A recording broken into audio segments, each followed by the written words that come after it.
मरकजी वजीर बहबूद ख़वातीन व अतफाल स्मृति ईरानी ने बडगाम का दौरा किया। मरकजी वजीर ने मोहम्मद हाजन रोड प्रोजेक्ट का संग बुनियाद रखा। स्मृति ईरानी मुख्तलिफ अवामी वफूद से मुलाकात करने वाली हैं।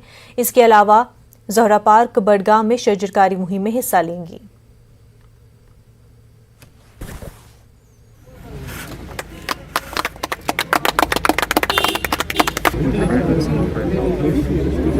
Minister for women and child development Smriti Irani ने आज मोहम्मद हाजन रोड की संग बुनियाद डाली और उसके बाद वो अभी डीसी ऑफिस में रिव्यू मीटिंग ले रही है और इसके बाद जो है कई सारे पब्लिक डेलीगेशन से वो मिलेगी और उनके मसले सुनेगी और उसके बाद उनका प्रोग्राम जो है वो बेहत ज़हरा पार्क में है, जहाँ पे उनको एक बड़ी प्लांटेशन ड्राइव करनी है। फिलहाल अगर हम सिक्योरिटी के हवाले से बात करें तो सिक्योरिटी के माकूल इंतजाम किए गए हैं और फिलहाल जो स्मृति ईरानी है वो डिस्ट्रिक्ट ऑफिसर्स के साथ ऊपर एक रिव्यू मीटिंग ले रही है।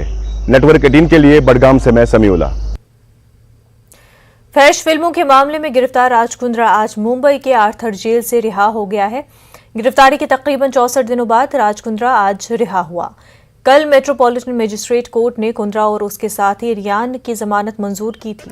राज कुंद्रा को 19 जुलाई को मुंबई पुलिस ने गिरफ्तार किया था। इसके अलावा ऐसी भी खबरें आ रही हैं कि राज के साथी यश ठाकुर के खिलाफ लुकआउट नोटिस जारी किया गया है। मुंबई पुलिस क्राइम ब्रांच के मुताबिक पुलिस को राज कुंद्रा के मोबाइल, लैपटॉप और हार्ड ड्राइव डिस्क में 119 फहश वीडियोस मिली हैं, जिसे वो 9 करोड़ में फरोख्त करने का मंसूबा बना रहा था।